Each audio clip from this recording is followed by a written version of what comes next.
आज जिस टॉपिक हम बात करने जा रहे हैं वो हम बात करने जा रहे हैं मॉलिक्यूलर ऑर्बिटल थ्योरी पे। मॉलिक्यूलर ऑर्बिटल थ्योरी एक बहुत ज़्यादा ही इंपॉर्टेंट टॉपिक है केमिकल बॉन्डिंग का।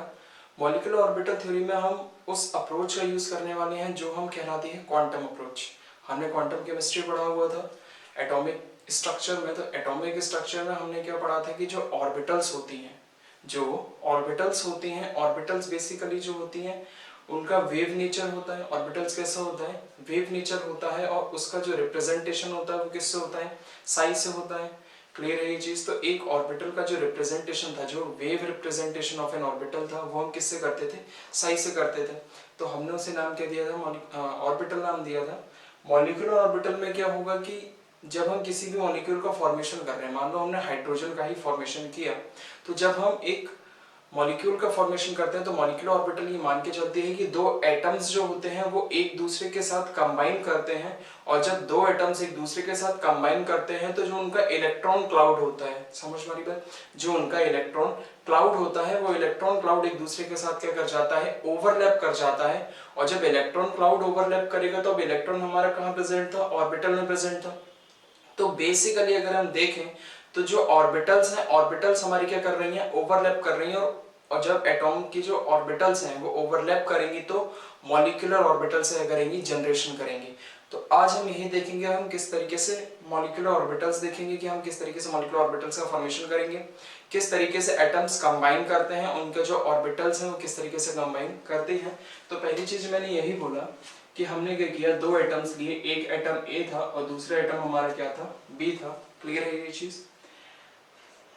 एटम की जो ऑर्बिटल थी वो हमने माना साई ए।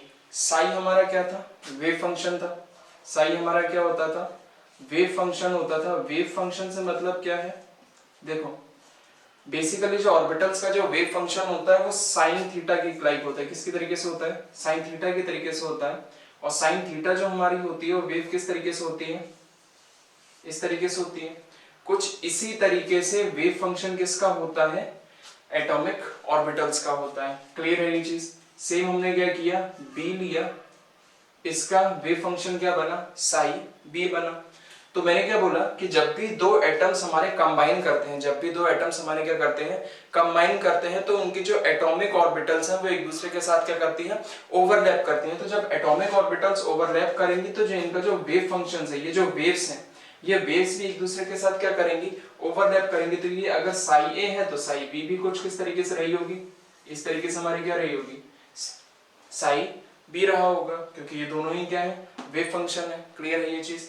अब क्या होता है कि जब मॉलिक्यूल का फॉर्मेशन हुआ तो psi A B equals to क्या हो जाएगा, psi A plus psi B. दो ऑर्बिटल्स हमारे क्या कर गए, कंबाइन कर गए। क्लियर है ये चीज। क्योंकि जब मॉलिक्यूलर ऑर्बिटल का फॉर्मेशन हुआ, मैंने क्या कहा कि दो वेव फंक्शन एक दूसरे के साथ क्या कर जाएंगे, ओवरलैप करेंगे। क्लियर है ये चीज। तो जब दो ऑर्बिटल्स एक दूसरे के साथ ओवरलैप कर रहे हैं, वेव फंक्शन एक दूसरे के साथ ओवरलैप कर रहे हैं, तो किस तरीके से होगा, Sai A plus psi B होगा। कैसे समझ सकते हैं, हमने क्या किया, पानी में एक पत्थर डाला, समझ मारी बात। सेम उसी पॉइंट पे हमने दोबारा से एक और पत्थर डाल दिया। तो जब दो पत्थर सेम उसी पॉइंट पे तुमने ड्रॉप किया तो देखा होगा कि वेव्स एक दूसरे के साथ ओवरलैप करके आगे बढ़ जाती हैं, उनका एम्पलीट्यूड क्या हो जाता है, बढ़ जाता है। सेम कुछ यहाँ पे भी इसी तरीके से हो रहा है कि एटम की जो ऑर्बिटल्स हैं वो दूसरे के साथ क्या कर रही हैं, कंबाइन कर रही हैं। उनकी जो वेव्स हैं, ऑर्बिटल्स की जो वेव है वो किस तरीके से कंबाइन कर रही है। तो psi A B equals to क्या हो जाएगा, psi A plus psi B हो जाएगा। दूसरा हमने ये पढ़ा था कि जो हमारा साई स्क्वायर होता है वो क्या रिप्रेजेंट करता है, probability of finding an electron. मतलब साई स्क्वायर क्या रिप्रेजेंट करता है कि हमें हाँ इलेक्ट्रॉन उसी एग्जैक्ट लोकेशन पे मिलेगा। तो अगर psi A B equals to psi A plus psi B था, तो अगर हम साई स्क्वायर ए बी लिखें तो क्या हो जाएगा, psi A plus psi B, और इसका हम क्या कर देंगे, स्क्वायर कर देंगे। तो अगर हम यहाँ पे ओपन करेंगे तो हमें क्या मिलेगा, psi A square plus 2 psi A psi B plus psi B square. तो अब यहाँ पे साई ए साई बी क्या रिप्रेजेंट कर रहा है, देखो साई स्क्वायर सेम वही है, प्रोबेबिलिटी ऑफ फाइंडिंग इलेक्ट्रॉन। तो साई ए स्क्वायर क्या रिप्रेजेंट कर रहा है कि ए वाला जो एटम है उसमें इलेक्ट्रॉन हमें कहां पे मिलेगा। क्लियर है ये चीज। साई स्क्वायर बी के रिप्रेजेंट कर रहा है, probability of finding electron in atom B represent कर रहा है, लेकिन यहाँ पे जो 2 साई ए साई बी बना है, क्या बना है यहाँ पे ये 2 साई ए साई बी, ये हमारा रिप्रेजेंट करेगा कि मॉलिक्यूल में और जो मॉलिक्यूलर ऑर्बिटल है, मॉलिक्यूल जो है उसमें इलेक्ट्रॉन हमें किस जगह पे मिलेगा। तो साई ए साई बी हमारा क्या रिप्रेजेंट करेगा कि मॉलिक्यूल में हमें किस जगह पे इलेक्ट्रॉन्स मिलेंगे। तो साई ए क्या रिप्रेजेंट करेगा, ए में प्रोबेबिलिटी, बी क्या रिप्रेजेंट करेगा, बी में प्रोबेबिलिटी, लेकिन साई ए साई बी क्या रिप्रेजेंट करेगा, एक मॉलिक्यूल में इलेक्ट्रॉन के पाए जाने की प्रोबेबिलिटी। तो कुछ इस तरीके से हमारे क्या होंगे, ऑर्बिटल्स एक दूसरे के साथ क्या कर जाती हैं, ओवरलैप कर जाती है। ध्यान रखना क्वांटम जो है वो बहुत ज्यादा यूज किसका होता है, उससे मैथमेटिकल कांसेप्ट है, तो यहाँ पे तुम्हें थोड़ा बहुत देख ही रहा होगा, वही चीज हमने यहाँ पे क्या की है, यूज की है। तो साई स्क्वायर ए, तो इस तरीके से हमारी ऑर्बिटल्स क्या कर रही हैं, ओवरलैप कर रही हैं, एटॉमिक ऑर्बिटल्स क्या कर रही हैं, ओवरलैप कर रही हैं। क्लियर है ये चीज। तो जब एटॉमिक ऑर्बिटल्स ओवरलैप कर रही हैं तो अब हम यहाँ पे किस तरीके से देखेंगे, देखो जरा,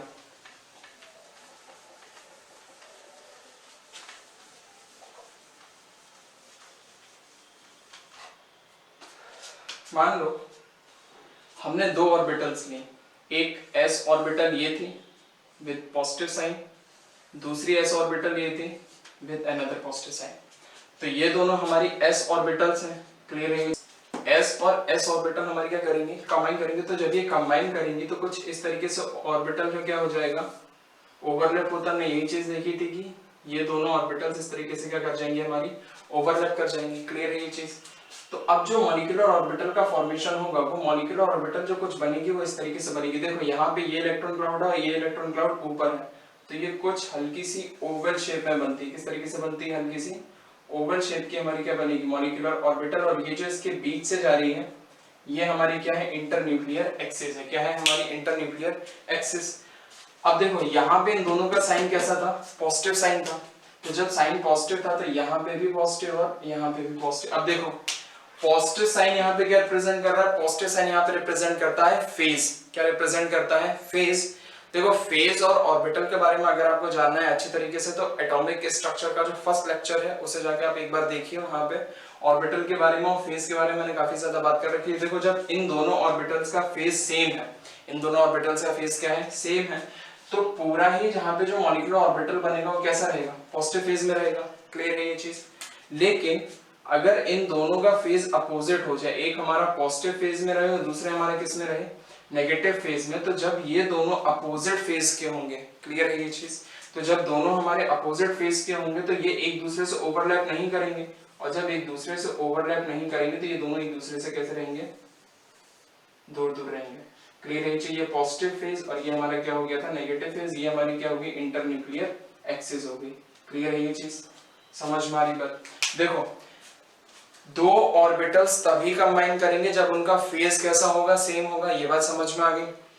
दूसरी चीज, अगर दो ऑर्बिटल्स का फेज अपोजिट है, दोनों ऑर्बिटल्स का फेज कैसा है, अपोजिट है, तो वो ऑर्बिटल्स हमारी कंबाइन नहीं करती हैं। क्लियर है ये चीज।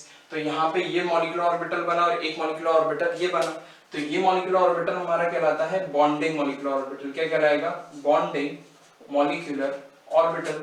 और ये हमारे क्या कहलाएगा, anti bonding molecular orbital.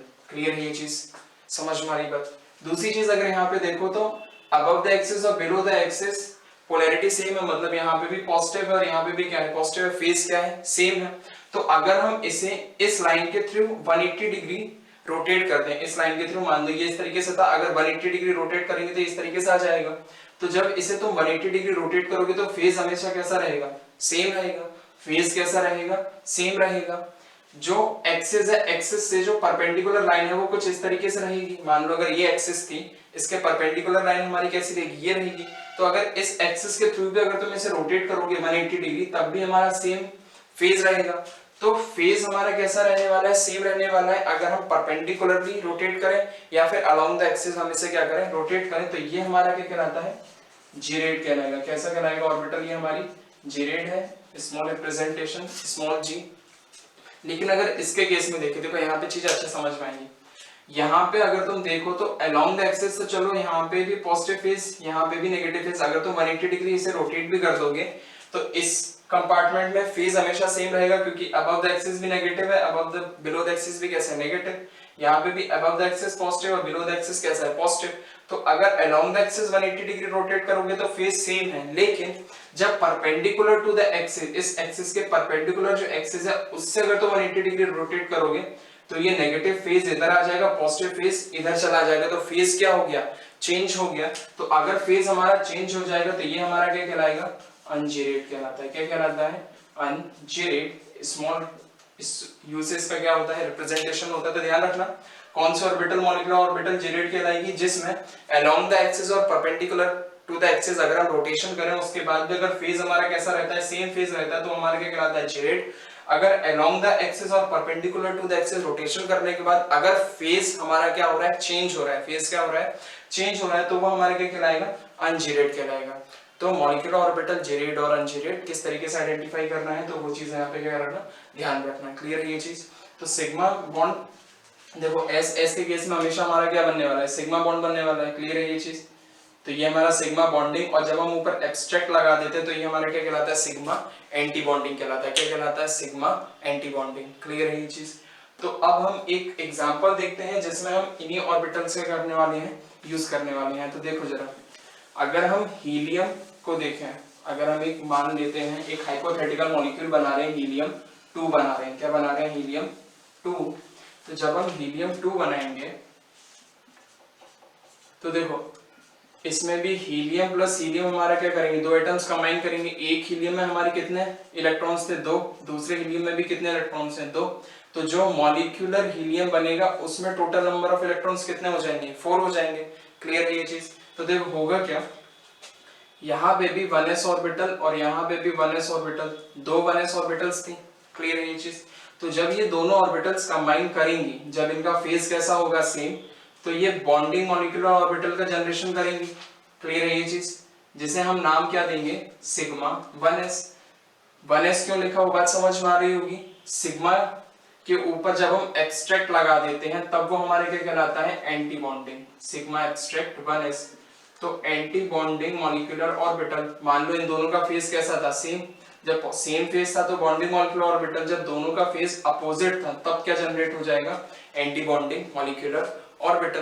Clear है ये चीज।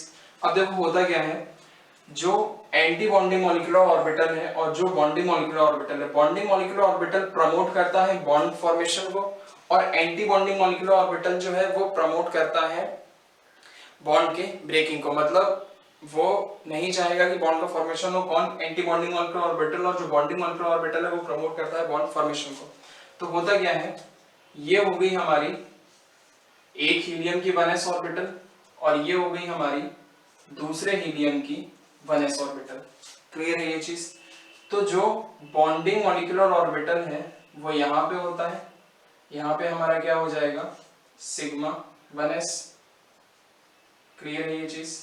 और जो एंटी बॉन्डिंग मॉलिक्यूलर ऑर्बिटल है वो हमारा यहाँ पे हो जाएगा, ये हमारा क्या कहलाएगा, सिग्मा एब्स्ट्रैक्ट 1s। क्लियर है ये चीज। ये हमारा बॉन्डिंग मॉलिक्यूलर ऑर्बिटल, ये हमारा एंटी बॉन्डिंग मॉलिक्यूलर ऑर्बिटल। अब यहाँ पे भी कितने, 2 इलेक्ट्रॉन थे, यहाँ पे भी कितने हैं, 2 इलेक्ट्रॉन, क्योंकि 1s2 था, ये भी क्या है 1s2। तो 2 इलेक्ट्रॉन्स इन दोनों ऑर्बिटल्स में फिल हो गए। अब देखो समझने वाली बात यहाँ पे ये है, ये हमारी क्या कहलाएंगी, मॉलिक्यूलर ऑर्बिटल, ये हमारी क्या कहलाएंगी, मॉलिक्यूलर ऑर्बिटल। तो इस मॉलिक्यूल में टोटल नंबर ऑफ इलेक्ट्रॉन्स कितने थे, 4। तो हम लोअर एनर्जी से हमेशा इलेक्ट्रॉन की फिलिंग स्टार्ट करते थे, यहाँ से इलेक्ट्रॉन फिल करना स्टार्ट करो। 2 इलेक्ट्रॉन्स यहाँ पे और 2 इलेक्ट्रॉन्स यहाँ पे, 4 इलेक्ट्रॉन्स हमने यहाँ पे क्या कर दिए, फिल कर दिए। क्लियर है ये चीज। अब देखो यहाँ पे समझने की बस कोशिश करो, ये हमारी क्या थी, एटॉमिक ऑर्बिटल थी, ये हमारी क्या थी, एटॉमिक ऑर्बिटल। एटॉमिक ऑर्बिटल और इस मॉलिक्यूलर ऑर्बिटल, एटॉमिक ऑर्बिटल और ये बॉन्डिंग मॉलिक्यूलर ऑर्बिटल, इनके बीच में जो एनर्जी डिफरेंस है वो कितना कहलाता है, डेल्टा। डेल्टा हमारा कहलाता है स्टेबलाइजेशन एनर्जी। क्या कहलाता है, स्टेबलाइजेशन एनर्जी। क्लियर है ये चीज। डेल्टा हमारी क्या कहलाएगी, स्टेबलाइजेशन एनर्जी। और ये जो डेल्टा है हमारा, यहाँ पे ये जो एनर्जी आएगी, इन दोनों के बीच की जो एनर्जी निकल के आएगी ये भी कितनी होगी, डेल्टा। क्लियर है ये चीज। ये भी हमारा क्या कहलाएगा, स्टेबलाइजेशन एनर्जी। तो इन दोनों के बीच का जो एनर्जी डिफरेंस है हमेशा क्या है, सेम है। अब समझो जरा, यहाँ पे हुआ क्या कि इसने जितना स्टेबलाइजेशन दिया था, इस मॉलिक्यूलर ऑर्बिटल ने जितना स्टेबलाइजेशन दिया, इस मॉलिक्यूलर ऑर्बिटल ने उतना ही डिस्टेबलाइजेशन दिया।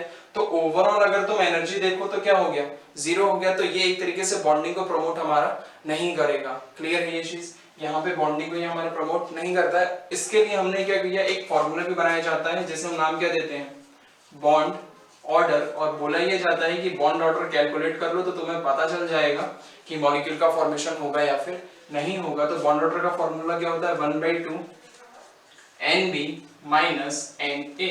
बी हमारा क्या रिप्रेजेंट करता है, number of electrons in bonding orbital, और Na क्या रिप्रेजेंट करेगा, number of electrons in anti bonding orbital. तो देखो जरा, 1/2 बॉन्डिंग मॉलिक्यूलर ऑर्बिटल में कितने इलेक्ट्रॉन प्रेजेंट थे, 2। एंटी बॉन्डिंग में कितने इलेक्ट्रॉन प्रेजेंट थे, 2। तो डिवाइड कर दो, कितना हो गया, 0। बॉन्ड ऑर्डर कितना निकल गया है, 0। बॉन्ड ऑर्डर से मतलब क्या है, number of bonds formed in a molecule. किसी भी मॉलिक्यूल में कितने नंबर ऑफ बॉन्ड्स का फॉर्मेशन हो रहा है वो हमारा क्या कहलाता है, बॉन्ड ऑर्डर कहलाता है। तो यहाँ पे बॉन्ड ऑर्डर कितना निकल के आता है, हीलियम 2 के केस में 0। तो यहाँ पे इस मॉलिक्यूल का हमारा फॉर्मेशन नहीं होता है। क्लियर है ये चीज, समझ में आ गई बात। तो अब अगर मैं कहूँ यहाँ पे कि अगर हम हीलियम 2 पॉजिटिव बनाए, क्या बनाए, हीलियम 2 पॉजिटिव, तो यहाँ से एक इलेक्ट्रॉन कम कर दो, टोटल इलेक्ट्रॉन कितने हो जाएंगे, 3 हो जाएंगे। तो किसी एक एटॉमिक ऑर्बिटल में एक इलेक्ट्रॉन क्या हो गया होगा, कम हो गया होगा, तभी तो पॉजिटिव चार्ज आया है।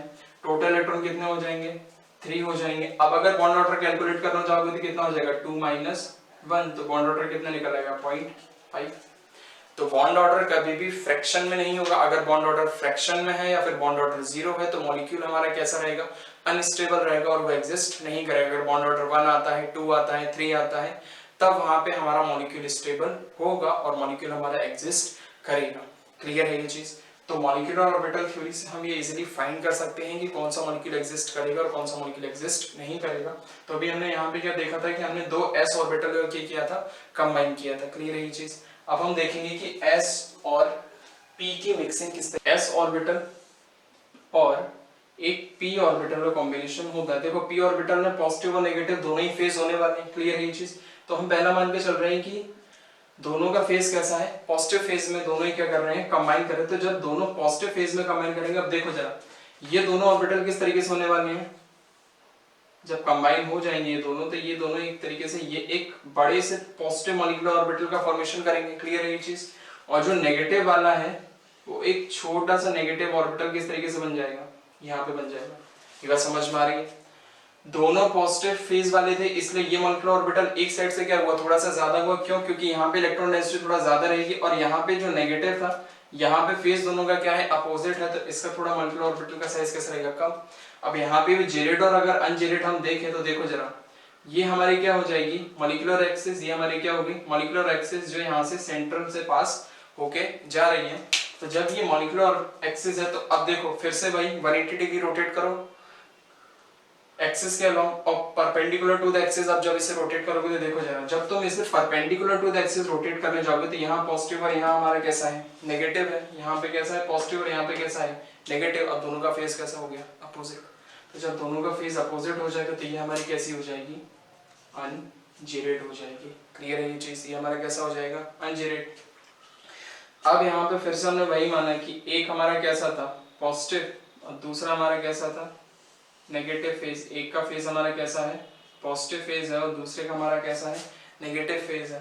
तो अब देखो फिर से वही होने वाला है कि नेगेटिव फेज वाला क्या छोटा सा बन जाएगा यहाँ पे, ये हमारा एक पॉजिटिव फेज बन गया, और ये हमारा कैसा बन गया, ये भी एक पॉजिटिव फेज। लेकिन दोनों एक दूसरे के साथ कंबाइन नहीं किए। तो जब दोनों एक दूसरे के साथ कंबाइन नहीं करेंगे तो ये हमारा क्या बनेगा, एक तरीके से एंटी बॉन्डिंग ऑर्बिटल बनेगा। क्या बनेगा, एक तरीके से एंटी बॉन्डिंग ऑर्बिटल। तो चलो थोड़ा सा इसे सही से बना लेता है। ये नेगेटिव फेज मान लो और ये हमारा क्या था, पॉजिटिव फेज। तो समझ में आ जाएगा अच्छे से। अब अगर इसे कहीं से भी रोटेट कर लो, इस तरीके से कर लो, इस तरीके से कर लो, तो ये दोनों ही केस में कैसा निकल के आने वाला है, जेरेड निकल के आएगा। क्लियर है ये चीज। तो ये सिग्मा बॉन्ड का फॉर्मेशन हो रहा है s और p के साथ में, कैसा बन रहा है, सिग्मा sp बन रहा है। और ये कैसा बन रहा है, सिग्मा एब्स्ट्रैक्ट sp बन रहा है, क्योंकि s और p ऑर्बिटल हमारी यहाँ पे क्या हो रही है, ओवरलैप हो रही है। क्लियर है ये चीज। तो s और p की मिक्सिंग कुछ इस तरीके से होगी। अब हम बात करेंगे किस तरीके से p और p की मिक्सिंग होने वाली है।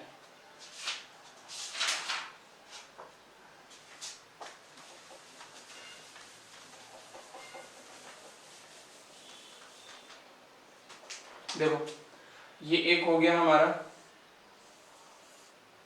पॉजिटिव नेगेटिव, यहाँ पे भी सेम यही हमारा, ये पॉजिटिव और ये क्या हो जाएगा नेगेटिव। तो देखो जब दोनों का फेस सेम है फिर से वही चीज होने वाली है, तो बीच वाला जो किस तरीके से बनेगा, कुछ इस तरीके से बनेगा, और साइड वाले दोनों कैसे बनेंगे, स्मॉल बनेंगे।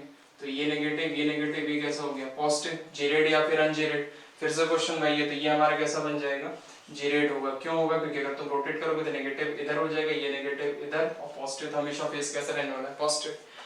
तो ये बनेगा जब सिग्मा पी और पी होगा, कुछ इस तरीके से बनेगा। समझ में आ रही बात।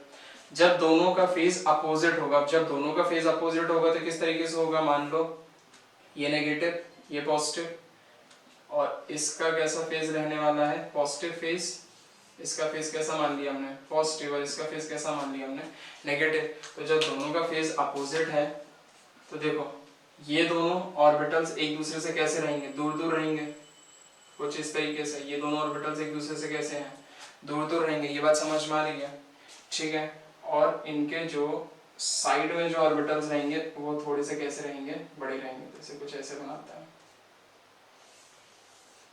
देखो ये नेगेटिव फेज ये पॉजिटिव फेज, इसके साइड वाली इलेक्ट्रॉन डेंसिटी ज्यादा है, यहाँ पे इलेक्ट्रॉन डेंसिटी कम। तो इसी तरीके से रिप्रेजेंटेशन होता है। क्लियर है ये चीज। यहाँ पे भी फेज कैसा हो जाएगा अनजेरेड हो जाएगा। क्लियर है ये चीज। तो ये क्या बन जाएगा सिग्मा एब्स्ट्रैक्ट पीपी, कुछ इस तरीके से बनेगा। समझ में आ रही बात। तो इसी तरीके से रहने वाला। अब अगर देखो दोनों के केस में अगर हम पाई बॉन्ड का फॉर्मेशन करें, दोनों के केस में पाई बॉन्ड का, ये पॉजिटिव ये नेगेटिव, ये पॉजिटिव और ये नेगेटिव, अलोंग द एक्सिस रहेंगे दोनों, ठीक है। तो जब यहाँ पे जब दोनों कंबाइन करेंगे तो यहाँ पे देखो ये क्या होगी बीच वाली एक्सिस। अब यहाँ पे बड़ा इंटरेस्टिंग बनता है कि ऊपर कैसी डेंसिटी रहने वाली है पॉजिटिव, और बिलो द एक्सिस हमारी कैसी डेंसिटी रहती है negative. Above the axis positive और बिलो द एक्सिस नेगेटिव। जब दोनों का ही फेस कैसा था यहाँ पे सेम था। तो देखो अब अगर इसे रोटेट करोगे क्लॉकवाइज और एंटी क्लॉकवाइज, तो ये हमारा कैसा बन जाएगा अनजेरेड बन जाएगा। कैसा बन जाएगा अनजेरेड बन जाएगा, क्योंकि ये पॉजिटिव नीचे आ जाएगा, ये नेगेटिव कहाँ चला जाएगा ऊपर चला जाएगा। क्लियर है ये चीज।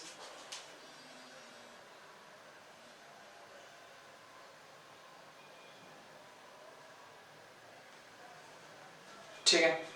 अब अगर दोनों का ही फेस हम अपोजिट करते हैं, दोनों का ही फेस हम किस तरीके से करते हैं अपोजिट करते हैं। तो देखो जरा जब दोनों का फेस अपोजिट करोगे तो ये पॉजिटिव ये नेगेटिव हमने मान दिया, ये हमने कैसा माना नेगेटिव, और ये हमने कैसा माना पॉजिटिव। तो अब जब इन दोनों को ही तुम कंबाइन कराओगे तो देखो कोई सी ऑर्बिटल एक दूसरे के साथ ओवरलैप नहीं करेगी। जब कोई सी भी ऑर्बिटल एक दूसरे के साथ ओवरलैप नहीं करेगी तो किस तरीके से रहेगी दूर दूर।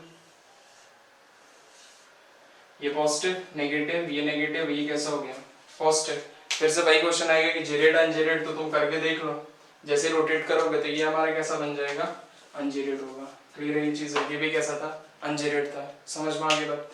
तो यहाँ से क्वेश्चन बस यही आ सकता है कि पीपी एटॉमिक ऑर्बिटल कंबाइन कर रही है, मॉलिक्यूलर ऑर्बिटल जेरेड होगी या फिर अनजेरेड होगी। ये तो एक तरीके से ओवरव्यू हो गई किस तरीके से ऑर्बिटल हमारा क्या कर रहे हैं कंबाइन कर रहे हैं। अब हम देखते हैं कुछ एग्जांपल्स जो हमारे मॉलिक्यूलर ऑर्बिटल थ्योरी में आने वाले हैं। क्लियर है ये चीज।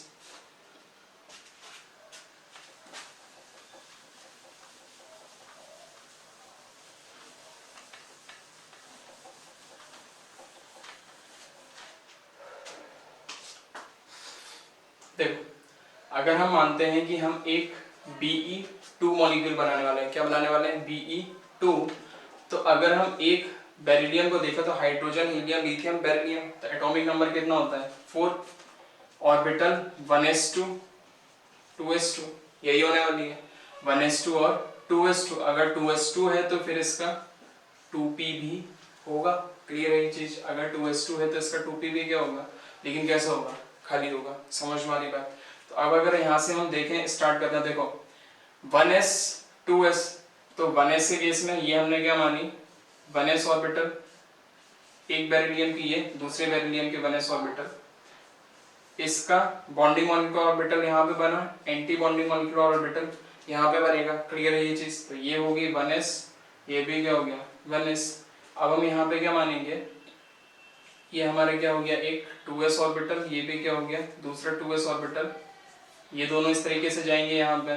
तो ये क्या बना 2s 2s, इन दोनों को क्या कर दो कंबाइन करता हूँ।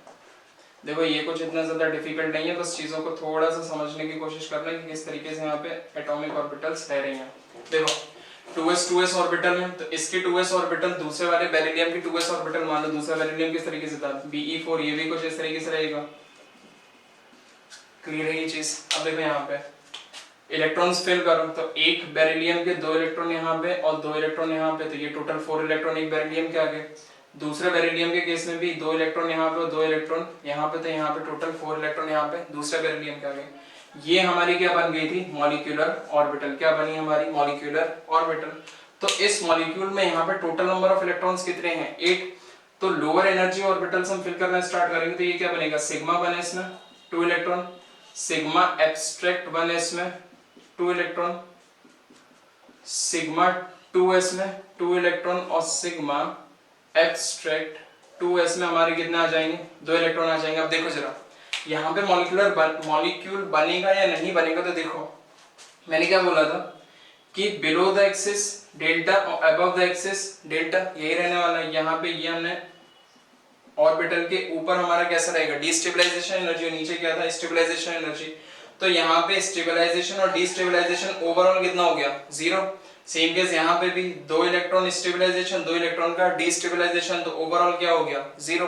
तो जब ओवरऑल एनर्जी 0 ही हो रही है ना, तो वहां पे स्टेबलाइजेशन एनर्जी नहीं, वहां पे क्या है, डिस्टेबलाइजेशन एनर्जी है। तो जब ओवरऑल 0 हो गया तो बेरिलियम 2 जो है वो हमारा मॉलिक्यूल एग्जिस्ट नहीं करेगा। वेरीफाई हम कहां से कर लेंगे, अगर हम इसका बॉन्ड ऑर्डर कैलकुलेट करें, तो बॉन्ड ऑर्डर के लिए 1/2 बॉन्डिंग ऑर्बिटल कौन सी थी, जिनमें हमने एब्स्ट्रैक्ट नहीं लगाया, ऐसे याद कर लो कि जिनमें एब्स्ट्रैक्ट नहीं लगाया वो हमारी क्या थी, बॉन्डिंग ऑर्बिटल। तो 2 इलेक्ट्रॉन यहाँ पे, 2 इलेक्ट्रॉन यहाँ पे, तो टोटल कितना हो गया 4 माइनस एंटी बॉन्डिंग में 2 इलेक्ट्रॉन यहाँ पे, 2 इलेक्ट्रॉन यहाँ पे, तो 4, तो बॉन्ड ऑर्डर कितना निकल के आया है, 0। तो जब बॉन्ड ऑर्डर हमारा 0 निकल के आ रहा है, तो इस केस में हमारा मॉलिक्यूल एग्जिस्ट नहीं करेगा। क्लियर है ये चीज। तो ये तो बात होगी बेरिलियम की। अब बेरिलियम से थोड़ा आगे बढ़ते हैं, तो बेरिलियम से जब हम आगे बढ़ेंगे तो हम किस पे पहुंचेंगे, बोरोन पे पहुंचेंगे। तो बोरोन का एटॉमिक नंबर कितना होता है, 5। बोरोन का एटॉमिक नंबर कितना है, 5। तो इसे मैं यहीं पे एडजस्ट कर देता हूं। देखो जरा Be2 की जगह हमने क्या कर दिया, B2 बना रहे हैं।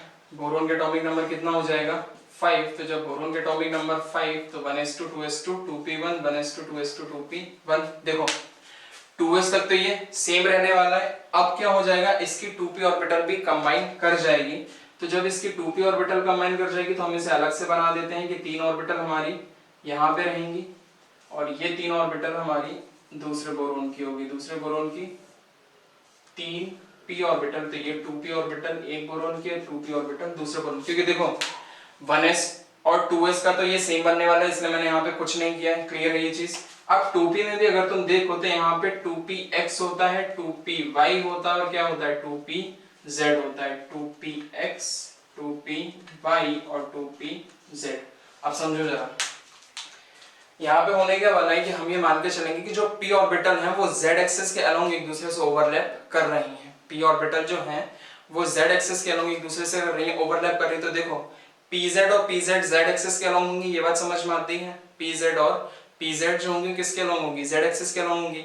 तो जब z एक्सिस के अलोंग होंगी तो इनके बीच में हेड ऑन ओवरलैपिंग होगी। कैसी होगी, हेड ऑन ओवरलैपिंग होगी। तो जो z एक्सिस पे जो ऑर्बिटल प्रेजेंट हमारी कौन सी है, 2pz और 2pz। तो pz ऑर्बिटल जो है वो किसका फॉर्मेशन करेंगी, सिग्मा बॉन्ड का फॉर्मेशन करेंगी। किसका फॉर्मेशन करेंगी, सिग्मा बॉन्ड का।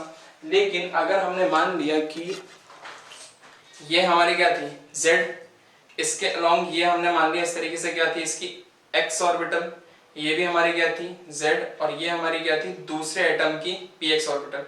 तो जब ये ऑर्बिटल एक दूसरे के साथ हेड ऑन ओवरलैपिंग करेंगे, z एक्सिस वाली एक दूसरे के साथ कैसा करेंगे, head on overlapping.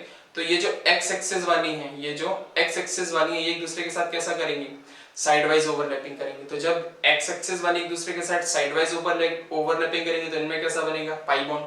Same case किसके साथ होगा, y के साथ। y मान लो हमने कुछ इस तरीके से रहेगा। अगर ये z एक्सिस है तो y कैसे रहेगा, कुछ ऐसा मान लिया। अब फिर से वही होगा, y के केस में भी क्या होगा हमारा, y के केस में ये दोनों ऑर्बिटल इस तरीके से आने वाली हैं। तो जब ये दोनों ऑर्बिटल इस तरीके से आएंगी तो क्या होगा, साइड वाइज ओवरलैपिंग। क्लियर है ये चीज। तो देखो पहले सिग्मा बॉन्ड बनता है या पाई, ये भी एक क्वेश्चन होना चाहिए। तो पहले किसका फॉर्मेशन होता है, हमेशा सिग्मा बॉन्ड बनेगा, देन उसके बाद क्या बनता है हमारा, पाई बॉन्ड बनता है। तो जब पहले सिग्मा बनेगा तो ये हमारा क्या हो गया, सिग्मा 2pz, इस तरीके से आने वाला है, ये हमारा क्या आएगा, सिग्मा 2pz। फिर उसके बाद क्या आएगा, पाई 2px और ये पाई 2py, ये दोनों इस तरीके से आएंगे। फिर यहाँ पे पाई एब्स्ट्रैक्ट 2ps, पाई एब्स्ट्रैक्ट 2px और ये पाई एब्स्ट्रैक्ट 2py। ये बात समझ में आ रही है। सिग्मा 2pz जितना नीचे जाएगा, सिग्मा 2pz की स्टेबलाइजेशन एनर्जी जितनी होगी उसकी डीस्टेबलाइजेशन एनर्जी भी उतनी होने वाली है। तो इसकी डीस्टेबलाइजेशन एनर्जी कितनी जाएगी, इतनी जाएगी। तो ये क्या बन जाएगा, सिग्मा एब्स्ट्रैक्ट 2pz बन जाएगा। तो ये कुछ इस तरीके से बन जाएगा। क्लियर है ये चीज। तो ये एक्चुअल में डायग्राम हमारा क्या होना चाहिए था, बनना चाहिए था। अब देखो जरा होता क्या है, बोरोन अगर हम देखें तो beryllium, boron, carbon, nitrogen, oxygen और फ्लोरीन, ये जो तीन एटम्स होते हैं, नाइट्रोजन, ऑक्सीजन और फ्लोरीन, इनकी इलेक्ट्रोनेगेटिविटी क्या होती है, ज्यादा होती है। इनकी इलेक्ट्रोनेगेटिविटी क्या होती है, ज्यादा होती है। तो देखो जरा 2pz के नीचे अगर मैं पूरा डायग्राम बनाऊं तो यहाँ पे क्या आ जाएगा, सिग्मा 2s ऑर्बिटल आएगी। क्या आएगी, सिग्मा 2s ऑर्बिटल आएगी। इस ऑर्बिटल, क्योंकि ये डायग्राम बिल्कुल जस्ट इसके ऊपर है, तो 2s के ऊपर क्या आने वाला है, सिग्मा 2pz। अब समझो जरा होता क्या है, इन तीनों की इलेक्ट्रोनेगेटिविटी ज्यादा होती है। नाइट्रोजन, ऑक्सीजन और फ्लोरीन की इलेक्ट्रोनेगेटिविटी क्या होती है, ज्यादा। तो इलेक्ट्रोनेगेटिविटी ज्यादा होने की वजह से नाइट्रोजन के जो इलेक्ट्रॉन्स होते हैं वो न्यूक्लियस की तरफ ज्यादा शिफ्ट होते हैं।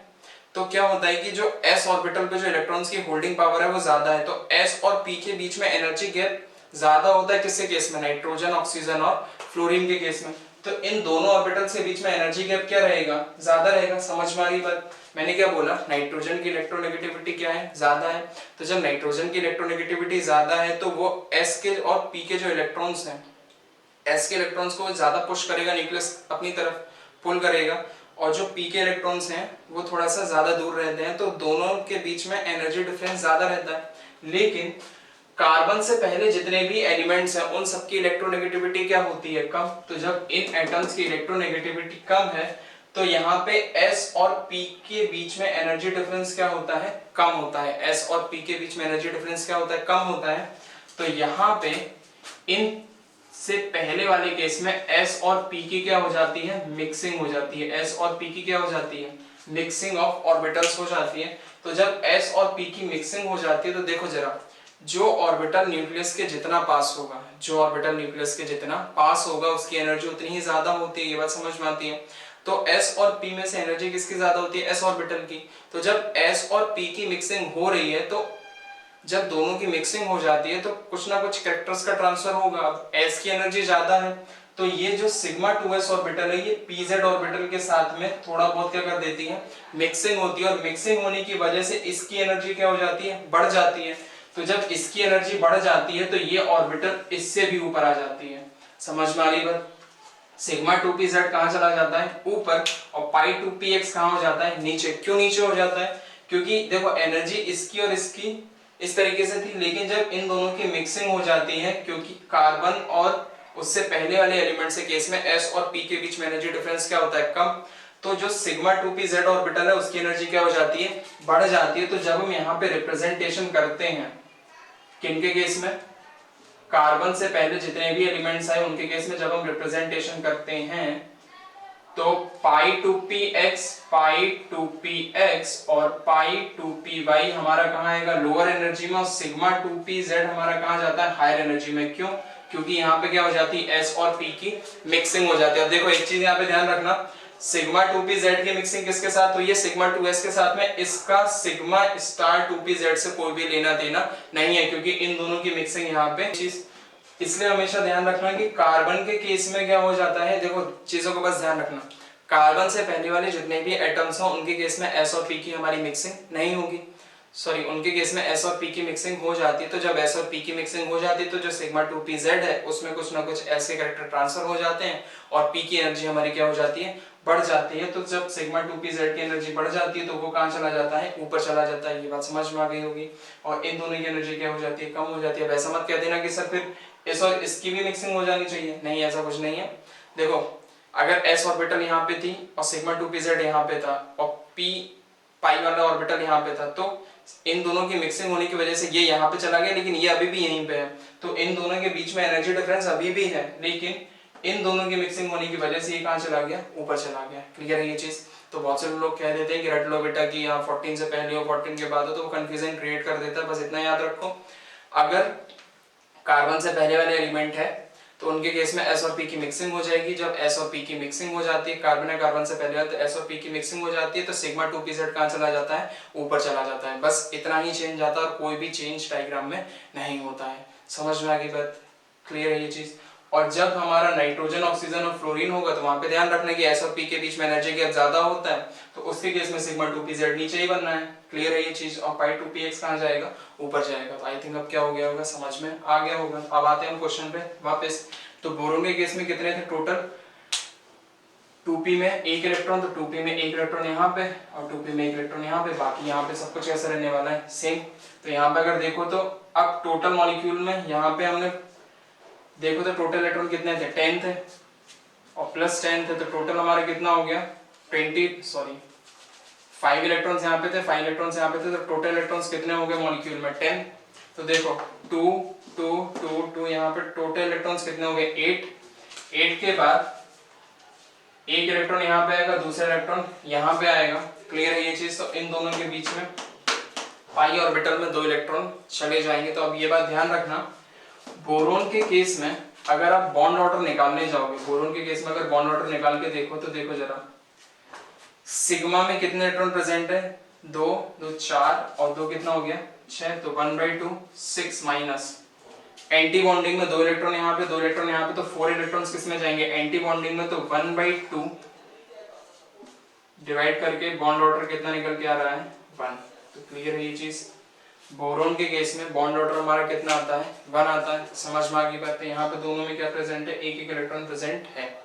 तो पाई में कैसा है, एक इलेक्ट्रॉन, अगर पाई में 2 इलेक्ट्रॉन प्रेजेंट होता तो यहाँ पे क्या बन जाता, पाई बॉन्ड बन जाता, 2 बॉन्ड बन जाते हैं। क्लियर है ये चीज। अब दूसरी चीज यहाँ से एक क्वेश्चन ये आता है कि इसका मैग्नेटिज्म क्या होगा, मैग्नेटिज्म क्या होगा। तो देखो जरा, अगर कोई भी ऑर्बिटल अनपेयर्ड इलेक्ट्रॉन कंटेन करती है तो हमारा कैसा होता है, पैरामैग्नेटिक। तो B2 के केस में अगर पूछा जाए, अगर B2 पूछा जाए कि पैरामैग्नेटिक है या डायमैग्नेटिक, तो जो हाईएस्ट ऑक्यूपाइड ऑर्बिटल है ये है इसकी। हाईएस्ट ऑक्यूपाइड ऑर्बिटल में यहाँ पे 2 इलेक्ट्रॉन कैसे हैं, अनपेयर्ड है। तो जब 2 इलेक्ट्रॉन अनपेयर्ड है तो ये हमारा कैसा हो जाएगा, पैरामैग्नेटिक हो जाएगा। तो B2 हमारा कैसा हो जाएगा, पैरामैग्नेटिक। तो B2 पैरामैग्नेटिक होने के पीछे रीजन क्या है कि यहाँ पे कैसे इलेक्ट्रॉन प्रेजेंट है, अनपेयर्ड इलेक्ट्रॉन प्रेजेंट है। अगर यहाँ पे अनपेयर्ड इलेक्ट्रॉन नहीं होते, अनपेयर्ड इलेक्ट्रॉन नहीं होते तो उस केस में क्या होता है कि तो हमारा क्या हो जाता है, डायमैग्नेटिक। मान लो कोई केस बन जाता है, यहाँ पे 2 इलेक्ट्रॉन्स आ जाते तो वो हमारा क्या बन जाता, डायमैग्नेटिक बन जाता। क्लियर है ये चीज। तो ये था हमारा मॉलिक्यूलर ऑर्बिटल थ्योरी। इसके क्वेश्चंस बुक से प्रैक्टिस करना, जो कंसेप्ट था वो मैंने समझा दिया यहाँ पे। ठीक है, ये टॉपिक हम यहीं पे क्या करते हैं